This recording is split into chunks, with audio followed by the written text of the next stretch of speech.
장마철이 시작되었다고 합니다. 어제부터 비가 제법 많이 왔습니다. 비가 오면 괜히 마음이 좀 차분해지기도 하지요. 오늘 이 자리가 또한 우리가 믿음 안에 차분하게 하나님을 경배하고 예배하는 시간이기도 하지만 뜨겁고 또 활동적인 마음으로 또 은혜를 사모하고 영광 드리는 시간이기도 합니다. 혹시나 너무 차분할까봐 제가 한번 할렐루야를 한번 외쳐보겠습니다. 그러면 아멘으로 크게 한번 화답 한번 해보시지요. 할렐루야. 아멘. 네. 아이고 생각보다 너무 크셔서 그냥 제가 그냥 정신이 퍼뜩 듭니다. 지난 월요일 날 제 친구 동기 모임이 있었습니다. 동기 중에 한 목회하는 친구들이 한 40여 명 한 그 정도 되는데 우리나라에서 목회하는 친구 중에 서울을 기준으로 해서 가장 멀리서 목회하는 친구가 저 전남 고흥에서 목회하는 친구입니다. 지난 월요일 동기 모임 중에 제가 총무가 돼서 회장 친구와 함께 그곳으로 가기로 정하고 그곳을 방문했습니다. 너무 멀어서 한 10명 정도밖에 못 모였는데 오고 가는 중에 차 시간이 너무 오래 걸리니까 그런데 이런 일이 있었습니다. 별것은 아닌데 생각나는 말씀을 준비하다 보니까 생각나더라고요. 친구 목사에게 전화가 왔습니다. 친구가 여보세요 하니까 내용을 듣고 있는 친구가 저 지금 필요 없습니다. 스팸 그런 전화였습니다. 그리고 친구가 이렇게 물었어요. 그런데 제 전화번호는 어떻게 하셨어요? 라고 물었습니다. 그러니까 그때 바로 상대방이 전화를 끊었습니다. 요즘 개인정보 유출이 어떻게 보면 너무 쉽게 되는 세상이다 보니까 내 전화번호를 알고 여러 가지 보험사나 많이 전화 오지요. 그 중에 속여서 금품을 뺏어가는 그런 것에 걸리지 않으면 다 그런 이 보험가입이나 그런 권유들도 다 생존을 위해서 직업을 갖고 있는 분이 하시는 것이니 그럴만한데 그런데 그 친구 말을 듣고 그런데 제 전화번호 어떻게 하셨습니까? 라는 걸 듣고 좀 궁금했어요. 어떻게 알았을까? 근데 목사라는 직업은 제 개인정보가 아주 많이 노출되어 있습니다. 왜냐하면 저희는 교단에 연애 주소록이 있어요. 주소록마다 각 교회의 주소가 있고 담임자의 전화번호, 이메일이 다 적혀 있습니다. 그것을 해마다 교회마다 배포하는데 그거 그냥 얻기가 쉽지 간단하면 얻을 수가 있어요. 그러니까 그것만 참고하면 전국에 있는 감리교 목회자들의 전화번호를 다 할 수가 있는 거예요. 그러다 보니 여러 가지의 스팸 전화나 문자가 아주 많이 옵니다. 자, 이렇게 내 개인 전화를 알 수도 있습니다. 그런데 가끔 내 전화에 저장되지 않는 전화번호가 부재중 전화로 기록될 때가 있지요. 02로 시작되거나 전화번호 뻔히 이거는 쓸데없는 전화야 라는 전화번호 말고 평범하게 010으로 시작되는 전화번호가 있는데 내 전화에는 저장되어 있지 않아요. 그럼 궁금하죠. 전화해 볼까 말까, 누굴까, 이런 경우들이 있습니다. 생각해보면 궁금한 것, 호기심 이런 것들이 인류 문명의 발달에 아주 중요한 요소라고 하지 않습니까? 궁금하니까 호기심이 막 발동하니까 뭐를 연구하고 찾다가 뜻밖의 뭐를 발견하고 또 뭐를 발명하는 경우들도 많이 있어 왔고 그런 결과들이 쌓여서 오늘날 인류가 발달하는 데 큰 역할을 했다는 것입니다. 그런데 한번 이런 생각 듭니다. 요즘 궁금하신 것이 있습니까? 라는 겁니다. 요즘 호기심이 발동하는 뭐가 있느냐라는 겁니다. 우리 인생에 또 삶에 뭔가 궁금한 것이 있고 뭔가 알고 싶은 것이 있고 뭔가 호기심이 발동하는 것이 있고 그런 것이 있다면 그런 것들을 찾아가고 알아가는 것도 삶의 중요한 과제나 숙제 중에 하나일지 모릅니다. 좀 더 바라기는 신앙의 본질적인 것에도 우리가 조금 궁금증을 가졌으면 좋겠습니다. 우리가 일상 살면서 먹고 사는 일에 너무 바쁘고 힘들고 눌려 살다 보니 어떻게 보면 신앙의 어떤 부분들, 영적인 부분들, 우리 생명의 부분들, 삶의 부분들에 대해서 조금 진지하게 생각하고 좀 궁금해하고 뭔가 좀 알아보고 싶은 그런 마음들이 생기는 것이 여유가 없을지도 모릅니다. 그럼에도 우리가 조금 마음을 좀 정돈하고 정리하면서 좀 본질적인 것을 좀 궁금해하는 마음이 우리에게 필요하고요. 그런 마음들이 우리의 마음속에서 쌓여질 때 그 사람의 믿음이 점점 성장하고 깊어질 수 있다는 것입니다. 오늘 우리가 함께 읽은 말씀은요, 교회에 다니시는 분이라면 제가 굳이 설명이 필요하지 않을 정도로 너무 뻔한 이야기입니다. 예수님께서 가나마다 현장에 잡힌 여인을 용서해 주신 말씀인 거예요. 그런데 예수님 당시 유대인들, 그리고 유대인들을 넘어서 이 이야기를 듣던 그 당시의 사람들이나 초대교회 성도들은 이 말씀, 이 사건을 듣고 어떤 생각을 가졌을까요? 우리가 아는 것처럼 이 사건은 예수께서 병자를 고치시거나 죽은 자를 살리시거나 무슨 놀라운 기적을 행하신 것이 아닙니다. 그럼에도 우리에게 너무나 뻔할 정도로 너무나 유명한 말씀인 겁니다. 생각해보면 그 시대라면 한 여인을 죽이느냐 사느냐 살리느냐 이 논쟁 가지고 사람들이 예수님과 대화했는데, 이 사실 그 당시 사람들에게 이 일은 어떤 의미로 다가왔고 어떤 크기로 다가왔고 어떤 의미와 충격을 주었을까? 이 말씀의 배경에는요, 당시 사람들이 가지고 있던 예수님께 대한 궁금증이 있습니다. 제가 궁금증, 호기심을 말씀드렸죠. 당시 사람들에게 이런 궁금증이 있었습니다. 예수님 보고 저 사람 누구지? 저 사람 뭐지? 이런 궁금증이 있었어요. 우리가 성경을 읽다 보면 예수님께 대한 이런 궁금증의 내용이 가득합니다. 특히 오늘 본문이 8장 2절로 11절인데 본문을 앞뒤로 싸고 있는 요한복음 7장과 8장에는 예수님께 대해서 그런 궁금증을 가지고 있던 사람들의 말들이나 생각들이 많이 기록되어 있고 표현되어 있습니다. 그리고 예수님께서 너희가 나에 대해서 궁금해야지, 나는 이런 사람이야 라고 당신을 소개하면서 당신의 사명을 말씀하시는 부분들도 8장에 기록되어 있어요. 자, 당시 사람들이 예수님에 대해서 어떻게 생각했는지 많은 부분 중에 앞장인 요한복음 7장 11절과 12절 보면 이렇게 말씀합니다. 명절 중에 유대인들이 예수를 찾으면서 그가 어디 있느냐 하고 예수에 대하여 무리 중에서 수군거림이 많아 어떤 사람은 좋은 사람이라며 어떤 사람은 아니라 무리를 미혹한다 하나, 이런 말씀이 있습니다. 그러니까 사람들이 예수님 보고 수군수군한 거예요.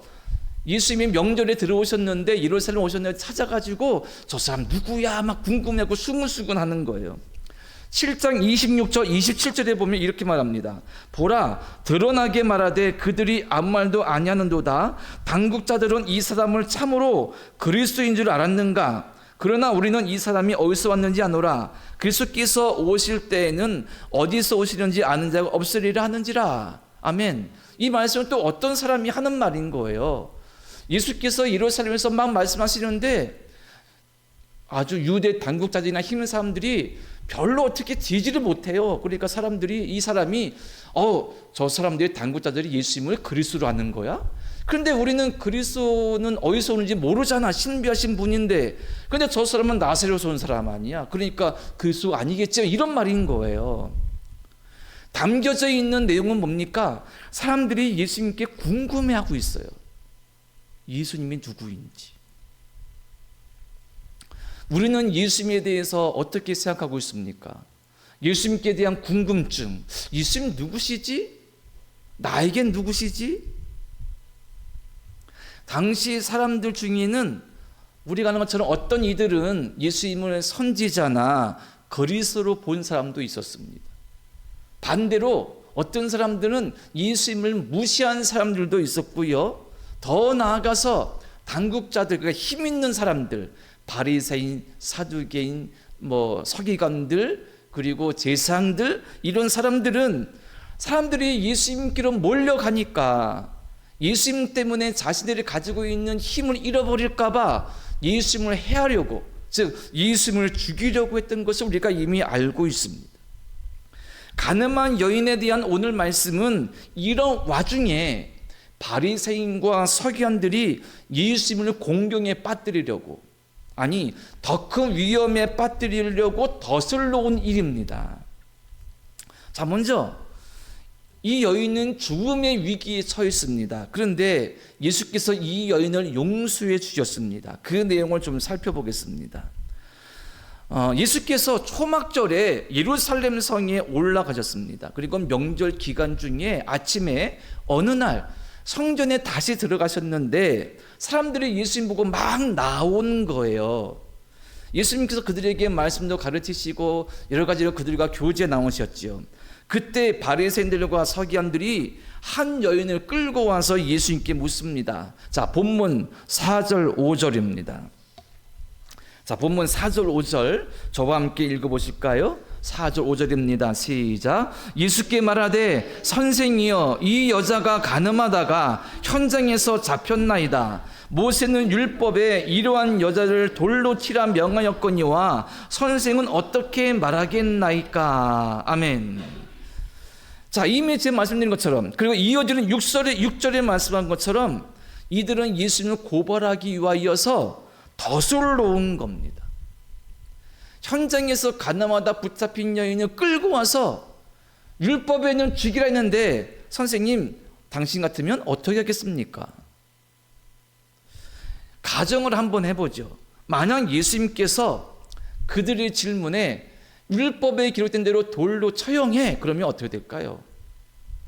예수님은 사랑이시요, 예수님은 죄인들과 함께 하시는 분이시요, 그들을 사랑하시는 분이시고 그들과 함께 식사하시는 분이셨죠.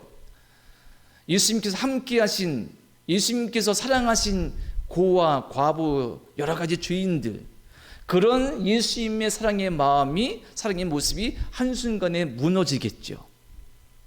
만약에 예수님께서 돌로 쳐서 저 여인을 처형하라 그랬다면 또 한 가지 심각한 위험에 처하시게 됩니다. 왜냐하면 당시 이스라엘에는 사람을 사형에 판결할 수 있고 그 사형을 집행할 수 있는 권리가 없었습니다. 사형은 누구만 집행하고 판결할 수 있느냐? 로마 당국이 할 수 있는 거예요. 그러니까 예수께서 이 여인을 처형하라 그러면 로마법에 저촉되는 겁니다. 이것을 노린 것일 수 있죠. 자, 그러면 반대로 예수께서 안 된다 반대하셨다면 어떻게 되었을까요?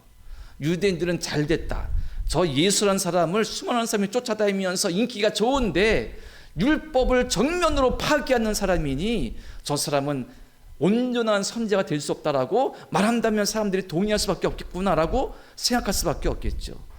이러지도 못하고 저러지도 못하는 진퇴양난의 어려운 문제를 예수님께서 맞으신 것입니다. 자, 그러면 반대로 이 여인은 어떤 상황일까요? 여인은 어떤 상황일까요, 과연? 물론 말씀에 나옵니다. 율법에 가늠한 여인은 돌로 쳐서 죽이라 했습니다. 그걸 좀 더 구체적으로 인용해 본다면 레위기 20장 10절에 보면 이렇게 말씀합니다. 누구든지 남의 아내와 가늠하는 자, 곧 그의 이웃의 아내와 가늠하는 자는 그 간부와 음부를 반드시 죽일지니라.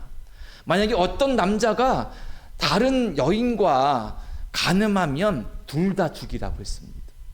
신명기 22장 23절과 24절에 보면 처녀인 여자가 남자와 약혼한 후에 어떤 남자가 그를 성읍 중에서 만나 동침하면 너희는 그들을 둘 다 성읍 안에 문으로 끌어내고 그들을 돌로 쳐 죽일 것이니 그 처녀는 성 안에 있으면서도 소리 지르지 아니었으며 그 남자는 그 이웃의 아내로 욕보였음이라. 너는 이같이 하여 너희 가운데서 악을 제할지니라. 자, 신명기에서는 이렇게 간음의 죄를 범한 여인 그리고 남자까지도 둘 다 돌로 쳐서 처형하라고 말씀하고 있습니다. 예수님도 어려운 질문에 진퇴양난의 문제에 직면하셨지만 여인은 죽음을 면할 수 없는 처지입니다. 이 여인은 죽을 수밖에 없습니다. 예전에 몇 년 전이죠. 지금 아랍권, 아프가니스탄 그런 곳에 보면 근본적인 어떤 이슬람주의에 여전히 따라서 살고 있는 사람들이 이렇게 가늠하다가 뭔가 좀 이상한 일을 하다가 잡힌 여인은 땅속에 묻어놓고 돌로 던져서 죽이지 않았습니까? 그런 모습들이 실제로 뉴스에도 나왔거든요. 참 끔찍한 일이죠. 이 여인은 죽을 때까지 돌에 맞아서 죽을 수밖에 없는 처지인 겁니다. 참 무서운 형벌인 것입니다. 그러면 예수님께서 결과적으로 이 여인을 살리셨는데 이 말씀은 예수님에 대해서 어떤 분이라고 우리에게 알려주고 여인은 예수님을 어떤 분으로 보았으며 이 메시지가 우리에게 주시는 은혜는 무엇일까? 그것을 우리가 오늘 깨달아야 되겠습니다. 자, 예수님은 이러지도 저러지도 못한 난해한 문제 앞에 서셨습니다. 아주 악한 마음으로 예수님을 작정하고 덫에 걸리게 하려는 것이니까 참 어려운 질문입니다. 그때 예수님께서 몸을 굽히셔서 땅에다 뭘 쓰셨습니다. 뭘 쓰셨을까요? 여기에 대한 해석도 많이 있습니다. 그런데 그 해석은 그냥 넘어가도 될 것 같습니다. 왜냐하면 모르기 때문이에요. 예수님이 뭘 쓰셨는지, 뭘 그냥 끄적끄적 하신 것인지 몰라요. 때문에 뭘 쓰셨는지 그건 모르지만 예수님께서 사람들에게 이렇게 말씀하시죠. 자, 7절 말씀입니다. 본문 7절 말씀 보실까요? 자, 함께 있습니다. 시작. 그들이 묻기를 맞이 아니하는지라 이에 일어나 이르시되 너희 중에 죄 없는 자가 먼저 돌로 치라 하시고. 아멘. 자, 죄 없는 자가 돌로 치라. 참 지혜롭고 놀랍고 탁월한 말씀이죠. 그런데 조금 생각해 보면 많은 군중들이 있지 않습니까? 그 중에 한 사람이라도 내가 돌로 칠 수 있어, 나는 죄 없어 라는 사람이 있다면 그 사람이 돌을 던졌습니다. 그러면 다른 군중들도 막 따라서 돈을 던졌겠죠. 그러니까 우리가 결과적으로 볼 때 죄 없는 자가 돌로 치라, 이 말씀이 정말 놀랍고 탁월한 말씀이지만 한편으로 보면 아주 위험한 말씀인 것이기도 해요. 한 사람이 아니 나 유대인인데 내가 율법을 얼마나 철저히 지켰어, 그러니까 나는 율법에 주범은 죄가 없지, 그럼 내가 저 여인 돌로 던질 수 있지. 한 사람은 그랬다면 나도 그러고 사람들이 돌을 던지게 했다면 걷잡을 수 없는 상황이 된다는 것입니다. 그런데 놀랍게도 예수님 말씀에는 권위가 있었고요, 그들의 양심을 깊이 찌르는 무엇인가가 있었습니다. 그래서 나이가 많은 분부터 그 자리를 떠나기 시작하고 다 떠나버렸습니다. 저는 이 말씀을 읽다가 한 가지 조금 의미 있게 생각한 것이 있습니다. 말씀에 보면 사람들이 나이 많은 사람들, 9절에 보면 양심의 가책을 느껴 어른으로 시작하여 젊은이까지 하나씩 나가고 이렇게 말씀하고 있거든요. 어르신 분들도 빠져나갔습니다. 이 어르신 분들 어떤 분일까요? 평생 율법을 철저히 지켜온 유대인들 아닙니까? 신앙에 경륜이 많은 사람들 아닙니까? 그들이 내 오랜 인생을 뒤돌아보고 내 율법을 지켜온 열심 있는 믿음을 돌아봐도 내가 죄가 없다고 할 수 없는 거예요. 그러니 그들이 빠져나가니 사람들이 다 빠져나가게 되었습니다. 예수님 말씀이 놀라운 것은 죄가 없는 자, 그가 돌로 치라는 말씀도 놀랍지만 그 말씀의 놀라운 권위와 그것이 사람의 마음을 찌르는 그 놀라운 역사, 그 은혜에 있다는 사실입니다. 그리고 예수님은 단지 어떤 윤리적인, 당시를 보자면 율법에 걸리지 않는 죄만 말씀하신 것이 아니라 본질적인 죄를 말씀하신 거예요. 이렇게 말씀하신 것이죠. 여인을 돌로 쳐도 좋다, 하지만 너희들 자신이 여인과 같은 짓을 하고자 했던 적이 단 한 번도 없었다면 그렇게 해라. 무슨 말입니까? 너희 마음속에 나도 죄 짓고 싶은데, 나도 저렇게 하고 싶은데 그런 마음조차도 한 번도 가졌던 적이 없던 사람이면 돌로 쳐라. 그런 사람이 없잖아요. 법에 걸리는 어떤 죄가 아니라 근본적인 죄, 인간이 가지고 있는 근본적인 죄가 없는 자는 돌로 치라. 그런 사람이 없습니다. 예수님과 여인만이 그 자리에 남았습니다. 그리고 예수님께서 이 여인에게 말씀하십시오. 본문 10절과 11절입니다. 함께 읽습니다. 시작. 예수께서 일어나사 여자 외에 아무도 없는 것을 보시고 이르시되 여자여 너를 고발하던 그들이 어디 있느냐? 너를 정죄한 자가 없느냐? 대답하되 주여 없나이다. 예수께서 이르시되 나도 너를 정죄하지 아니하노니 가서 다시는 죄를 범하지 말라 하시니라. 아멘. 여기서 참 중요한 것이 느껴지는 것이 뭐냐면 여인은 다시 기회를 얻었다는 겁니다. 제2의 기회를 얻었다는 것입니다.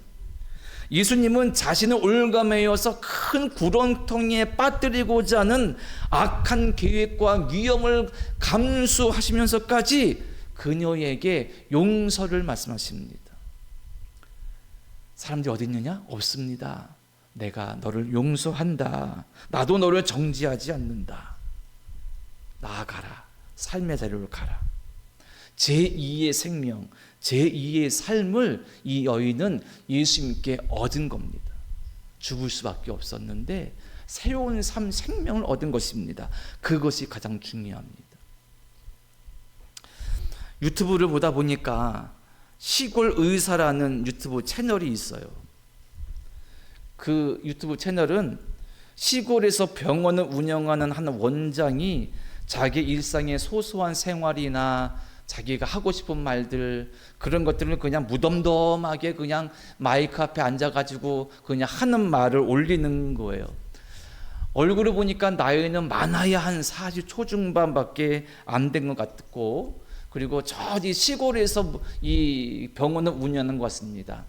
어딘지는 정확히 모르겠고 말투를 들어보니까 경상도 어디쯤인가 하는 것으로 짐작될 뿐인 거예요.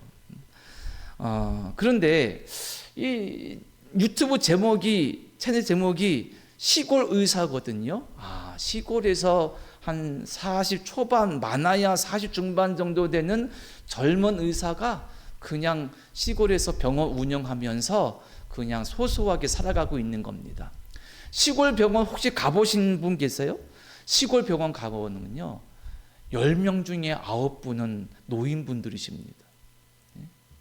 그러니까 병원에도 생기가 별로 없고 정말 젊은 사람이 저기서 이렇게 막 의사지만 매일 노인들만 지려면서 살 수 있을까? 그렇게 느껴질 정도로 겉에서 보면 좀 힘들게 보여요. 젊은 의사라면 대도시나 큰 병원 가서 한번 좀 잘해보고 싶고 교수되고 싶고 그러지 않겠습니까? 그런데 무슨 이유인지 사연인지 모르지만 이 젊은 의사는 그냥 시골에서 그냥 이게 진료하고 있는 거예요. 말을 들어보니까 오늘은 오전에 한 명도 의사 환자 없었다 이런 말도 하는 거예요.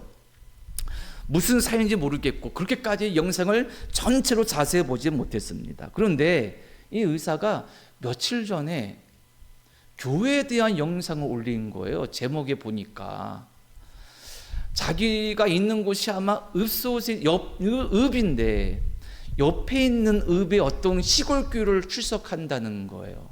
그렇게 해서 영상을 짧은 한 10분 정도 올렸더니 댓글에 왜 교회 나가냐, 의사가 왜 교회 나가, 이런 댓글들이 있다는 겁니다.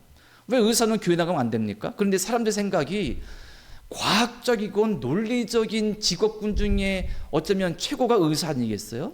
과학적이라면 어떻게 신을 믿을 수 있을까, 이런 생각인 것 같아요. 우리도 다 과학적이고 논리적인데 사람은 다 논리적이고 과학적일 수 있습니다. 직업을 떠나서. 예수님을 믿고 하나님 믿는 것은 그거를 초월하는 신비인 거죠. 그런데 그런 반응을 보고 이 시골 의사가 내가 왜 교회를 나가는지 한번 얘기해야 되겠다라고 영상을 찍은 거예요. 분량은 한 10분 정도인데 내용을 제가 대략적으로 요약해서 말씀드리면 이렇습니다. 어렸을 적 어머니의 손에 끌려서 교회는 다녔지만 그냥 다닌 것뿐이랍니다. 그런데 대학에 입학해서 동아리 활동을 하는데 그 동아리의 선배가 하루는 후배들을 다 소집해가지고 불러가지고 교회 옆에 있는 어느 교회 부흥회를 끌고 갔다는 거예요. 그러니까 선배가 끌고 가니까 후배들은 어쩔 수 없이 교회에 끌려가서 부흥회 말씀을 듣게 된 겁니다. 그렇게 특별하지도 않고 유명한 교회도 아니고 유명한 목사님도 아니었다는 거예요. 무슨 말씀을 들은 자 기억도 안 난다는 거예요. 그런데 한 가지 말씀이 마음에 찔렸답니다. 확 와닿았다는 거예요. 그게 뭐냐면 죄인이었다는, 죄인. 내가 죄인이다. 그것이 마음에 확 갑자기 찔렸다는 겁니다. 의사가 말합니다. 나는 비교적 부모님 말씀을 잘 듣고 말씀 부리지 않고 자랐고 나쁜 짓 하지 않고 사회적으로도 큰 문제 없이 생활이었고 사회법에 저촉되는 죄를 범한 적이 별로 없다. 내가 죄인이라니.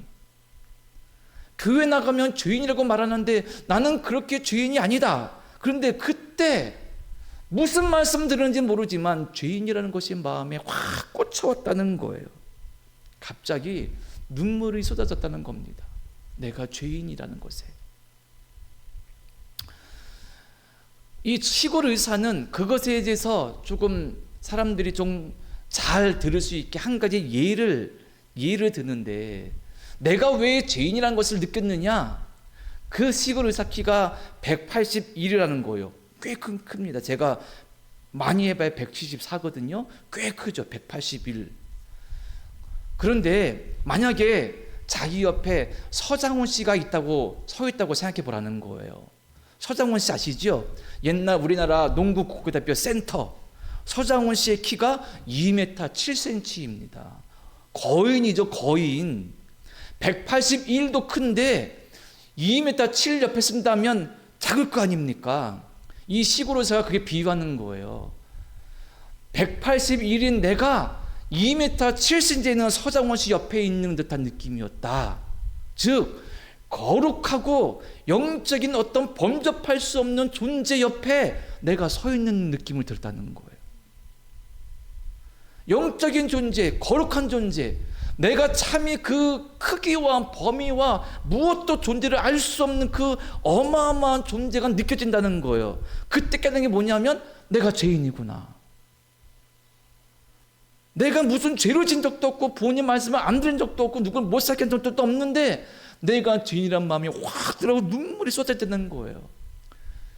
이 시골 의사를 데려간 선배가 눈물을 막 흘리는 모습을 보고 쟤 왜 그래 이상하게 여길 정도로 눈물이 멈추질 않았다는 겁니다. 그리고 그 후에 죄인이란 마음이 들으니 회개하게 되고, 하나님 제가 잘못했으면 회개하게 되고, 회개하니까 어떻게 되느냐? 믿어지더랍니다. 사람이 어떻게 다시 살아 부활해? 믿어지더랍니다. 성경 말씀이 믿어지고 하나님의 존재가 믿어지더랍니다. 말로 설명이 안 되고 과학적, 논리적, 이성적으로 설명이 안 되는 사실인 거예요. 어떻게 죽은 자가 부활하지? 믿어지더랍니다. 어떻게 성경에 그런 기적들이 일어나지? 믿어지더랍니다. 우리가 가진 믿음과 신앙은 우리가 말로 설명할 수 있는 신비입니다. 은혜이고 하나님의 역사하시는 거예요. 시골 의사는 영상을 이렇게 마무리합니다. 혹시 기독교인이 아닌데 교회에 안 다니는데 이 영상을 보시는 분 계신가요? 저도 제가 이 영상을 왜 찍고 있는지 모르겠습니다. 그런데 혹시 교회를 안 다니시는 분이 이 영상 보신다면 과연 우연일까요? 우연이 아닐지도 모릅니다. 한번 신앙을 가져보세요. 이런 말로 영상을 마쳤습니다. 영상을 보면 뭐 멋진 설교가 아니에요. 그냥 툭툭툭툭 그냥 자기 말하고 있는 건데, 그래서 보니까 옆에 그 출석하는 시골교회에서 젊은 사람이 많지 않고 또 이 의사는 어떤 컴퓨터하고 또 뭐 이렇게 탁월하니까 뭐 교회 몇 년 기념하는 영상을 좀 만들려고 했는데 귀찮은데 하기 싫은데 막 투덜투덜대고 그런 말도 하더라고요. 평범한데 이상하게 울림이 있는 거예요. 교리를 체계적으로 가르치는 것이 아닌데 교리가 느껴지는 거예요. 내가 왜 죄인인가? 가늠하다 현장에서 잡힌 여인을 보고 이 시골 의사를 생각하니까 공통점이 있는 겁니다. 그게 뭐냐면 죄인, 용서인 겁니다. 당시 여인은 죽을 수밖에 없는 율법을 범한 죄를 지었습니다. 오늘날이라고 간음의 죄가 가볍지 않습니다. 시골 의사는 누구에게 죄인이라고 손가락질 받을 만한 죄를 범하지 않았습니다. 그런데 하나님은, 성령은, 마음의 깨달음은, 말씀은 너도 가늠한 여인처럼 죄인이다라는 것으로 마음의 깨달음을 주신 거예요. 죄가 무엇인가? 여인이 죄인이고 시골 의사가 죄인이라고 깨달은 것, 이 죄가 무엇인가? 역사적이게도 여인을 돌로 치료했던 그 사람들이 죄가 무엇인지 알려주고 있습니다. 그들은 왜 여인을 돌로 치료했을까요? 율법에 비춰보니까 나는 의로워요. 나는 율법에 비춰보니까 율법을 범한 적이 없어요. 나는 의로워요. 그러니까 자기 교만이 하늘을 찌릅니다. 예수라는 사람을 없애야 되겠어요. 왜? 내가 가진 의로 보니까 저 사람은 잘못된 사람인 거예요.